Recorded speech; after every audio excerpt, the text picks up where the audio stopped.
Les lecteurs du livre de l'Apocalypse au 1er siècle ont été les chrétiens. Mais s'ils célébraient le Seigneur, le jour du Seigneur, le premier jour de la création du monde et de la nouvelle création, ils connaissaient également ce que nous appelons l'Ancien Testament et qui, à l'époque, est considéré tout simplement comme le livre des Écritures. Et dans le livre des Écritures, la décréation, ou plutôt le saccage d'une terre habitée, a déjà eu lieu. C'est dans le livre de l'Exode. C'est ce qu'on appelle les plaies d'Égypte, dans la partie de bras de fer entre Pharaon qui se prend pour un dieu et le Seigneur Dieu qui veut libérer son peuple. Et plus le Seigneur Dieu veut libérer son peuple, plus Pharaon s'endurcit et plus il cause le saccage de son propre pays jusqu'à la destruction des premiers-nés. Ceci est en arrière-plan de la décréation du monde dans le livre de l'Apocalypse. La décréation dans le livre de l'Exode était due à l'endurcissement de Pharaon. Eh bien, dans le livre de l'Apocalypse, avec l'ouverture du 6e sceau et puis les sonneries des 6 premières trompettes, on aurait espéré que les gens se convertissent, ne s'endurcissent pas, changent de conduite. Eh bien non. Le fléau, les fléaux ne produisent aucun repentir. Et quand bien même vous avez des milliards de sauterelles qui causent le saccage des cultures, le Pharaon d'autrefois est largement dépassé. Alors, sur ce fond de saccage, va arriver un moment de lumière. Jean, le voyant, reçoit de la part d'un envoyé de Dieu, on les appelle des anges, reçoit la mission de manger un petit livre. Il a la douceur du miel dans la bouche et l'amertume du fiel dans les entrailles. À la suite de la mendication de ce livre, il lui est donné un roseau pour mesurer un espace sacré au milieu de ce monde qui est en train de s'effondrer. Nous reconnaissons ici vaguement le plan du temple de Jérusalem qui, historiquement, à l'époque, a été largement détruit déjà depuis au moins 30 ou 40 ans. Il mesure un espace qui est un espace sacré, un espace dans lequel certains vont pouvoir trouver refuge. Cet espace sacré correspond à la douceur du livre, mais les païens vont assiéger cet espace et vont triompher provisoirement, et ceci correspond à l'amertume du livre. Avec Jean, 2 témoins vont assurer la même mission prophétique, et leur message est ni plus ni moins que leur propre vie, suivre le Christ jusqu'à mourir.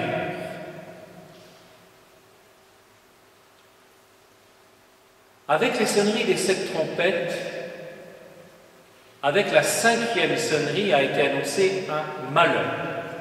Il y aura 3 malheurs.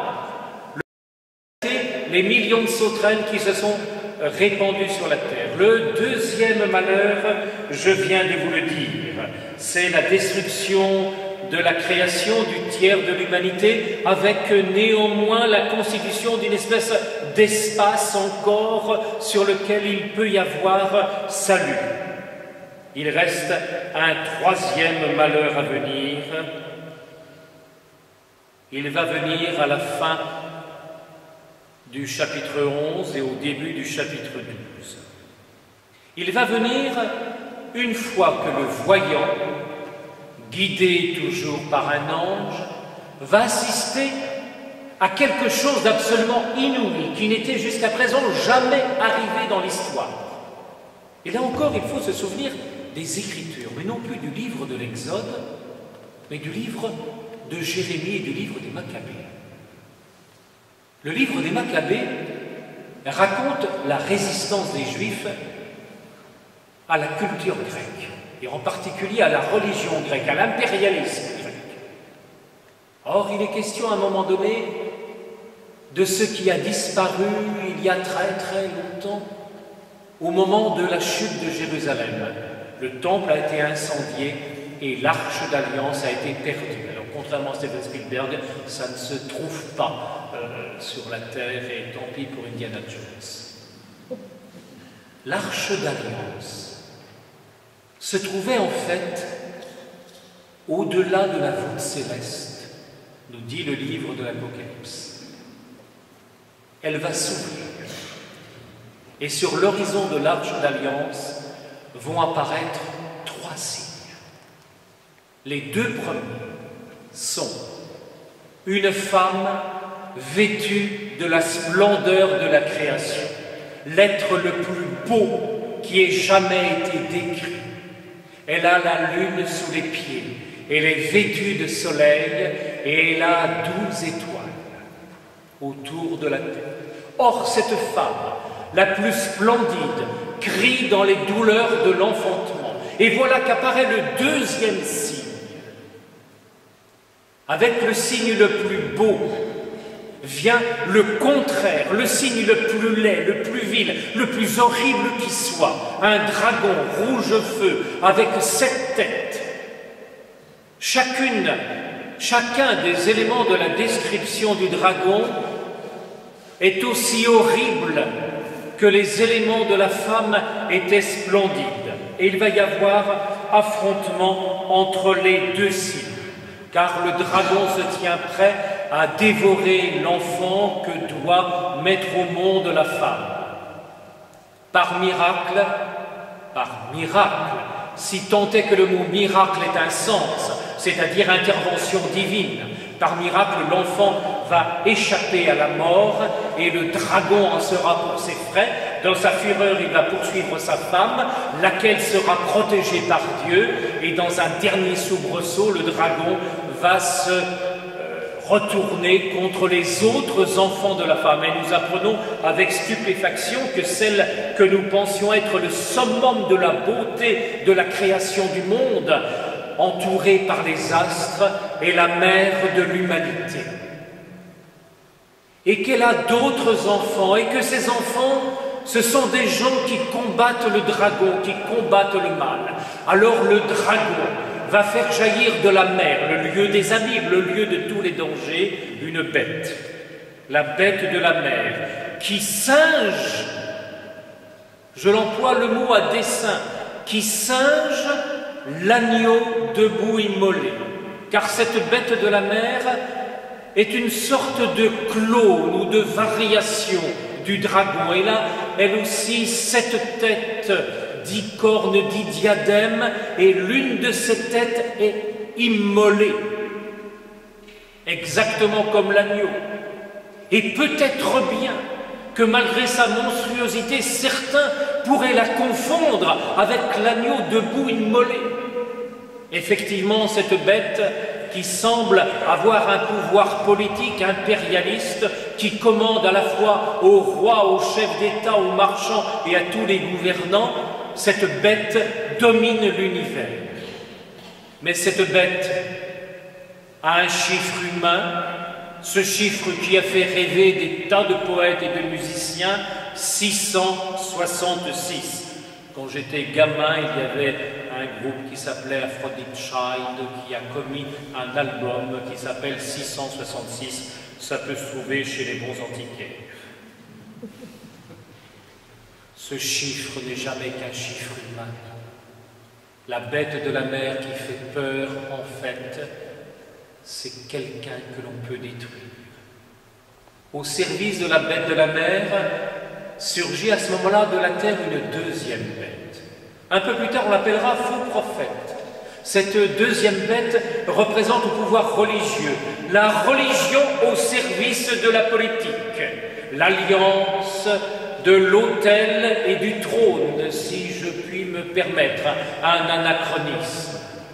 Dans l'Antiquité, cela correspond en particulier dans la ville de Pergame que j'ai évoquée tout à l'heure et où un martyr a donné sa vie, Antipas. Cela correspond au culte de l'empereur, car l'empereur de Rome était honoré à l'égal des divinités, et les meilleurs d'entre eux, du moins quand ils ne s'appelaient pas Néron, étaient divinisés à leur mort, et des temples leur étaient érigés. Domitien, en particulier, à la fin du 1er siècle, a fait ceci, et il y avait à Pergame des temples et un clergé qui lui était dédié. Ce n'est pas uniquement Pergame qui est visé par la bête de la mer impérialiste et par la bête de la terre religieuse, mais ce sont également tous les mouvements idolâtriques qui font que les êtres humains, à commencer par les puissants politiques et économiques, tout ce qui fait que cela s'incline devant ce qu'ils croient être leur Dieu au singulier ou au pluriel. Le dragon, donc, est en arrière-plan. Il laisse faire la bête de la mer et la bête de la terre. Alors va venir le troisième signe. L'arche d'alliance était ouverte, et maintenant c'est dans le temple de Dieu, le lieu saint par excellence, le tabernacle qui va s'ouvrir. 7 anges vont en sortir, et ces 7 anges tiennent en main 7 coupes d'or. Autour du trône de l'agneau, lequel se trouve sur une montagne, voilà que vous avez les combattants de la liberté qui se retrouvent, qui se regroupent. Ils sont vêtus de vêtements blancs et ils chantent le cantique des sauvés, un écho du cantique de Moïse après le passage de la mer. Souvenez-vous, il a jeté à la mer cheval et cavalier. La mort est morte. Et on le chante avant que cela n'arrive. Alors, les 7 anges, et c'est donc le troisième signe, l'accomplissement du troisième malheur pour la création. Les 7 anges vont déverser leurs 7 coupes, la terre va être ravagée de fond en comble, résiste encore et toujours une ville somptueuse. Elle s'appelle Babylone. Nous sommes au chapitre 17 et 18. On nous annonce que celle-ci va être détruite. Et en un seul jour, celle qui était assise sur les 7 collines, celle qui se nourrissait du sang des justes, qui était vêtue de pourpre et d'or, qui recueillait les richesses de la mer et de la terre, va s'effondrer. Les puissants de la terre d'une part, les commerçants de l'autre, et enfin les marins vont entonner une lamentation. Il n'y a pas plus belle lamentation dans le livre de l'Apocalypse que la lamentation de ceux et celles qui ont bénéficié des largesses de Babylone, la grande prostituée, celle au milieu de laquelle il y avait les esprits malfaisants. La terre a été détruite, à commencer par la mer. Il y a eu l'apparition du dragon, combattu par les enfants de la femme, lesquels ont dans le ciel leurs correspondants, les anges avec Michel. Le dragon n'a pas pu saisir l'enfant soleil qui allait naître de la femme. La femme vêtue de soleil, et l'artiste ici du Béatus a bien vu que le soleil des soleils, c'est bien celui que va mettre au monde cette femme, et c'est le Messie, la femme représentant toute l'histoire du peuple d'Israël. Voilà les 2 bêtes, celle qui est comme une variation sur le dragon lui-même, et puis la deuxième bête qui singe l'agneau mais qui est noire. Et devant, vous avez ceux qui en sont victimes, ou bien ceux qui, les bras tendus, honorent ces monstres. Le dragon a remis à la bête le pouvoir, le sceptre, et au chapitre 19, après la chute de Babylone, vous allez avoir le dernier combat. Et le dernier combat est mené par celui qui a été le Fils d'homme, l'agneau debout immolé, l'enfant échappant à la mort, et qui se révèle être maintenant le cavalier, monté sur son cheval toute lumière, suivi de ses disciples, de ses fidèles, de son armée immense, tous ceux et celles qui n'ont adoré ni la bête de la mer, ni la bête de la terre. À l'avant-dernier acte donc de l'histoire du monde, la bête et le dragon qui est resté en coulisses jusqu'à présent vont subir une déroute irrémédiable. Tout va basculer avec la sortie céleste de ce cavalier. Car ce cavalier sort du ciel. Par 3 fois, le ciel s'est donc ouvert. La première fois pour laisser passer ou pour happer le voyant qui a été témoin de ce qui se passe dans le monde de Dieu et qui du monde de Dieu a pu regarder sur la terre. La deuxième fois, le ciel s'est ouvert pour laisser apparaître le temple de Dieu et dans le temple de Dieu, l'arche de l'Alliance. Et sur le fond de l'arche de l'Alliance, les 3 signes extraordinaires de la femme illuminée, du dragon et des 7 anges aux 7 coupes. Et enfin, pour la 3e fois dans le ciel ouvert, donc c'est du ciel du monde de Dieu que vient la victoire sur ce qui finalement ravageait la terre. Car il y a là quelque chose qui est dévoilé. Il ne faut pas chercher en dehors de la terre les causes de la destruction de la terre. Ceux et celles qui sont les responsables, ce sont ceux et celles qui se sont laissés mener par la bête de la mer et par la bête de la terre, par le dragon rouge-feu, par le dragon pourpre, celui qui aime le sang, celui qui aime la mort et la destruction. Au dernier acte de l'histoire, et je garde ceci pour ma conclusion, va apparaître alors la nouvelle création avec une femme qui est une ville qui est une femme, toute lumière, toute splendeur, toute pierre précieuse, et en son cœur il y aura ce qui donne la vie, l'arbre de l'Éden. Un point, si vous voulez bien, avant de conclure. Ce point, j'ai beaucoup insisté sur les dragons et les bêtes, parce que le livre lui-même y insiste. Mais cela fait partie du jeu même du livre de l'Apocalypse, qui, je vous le dis, révèle tout en voilant.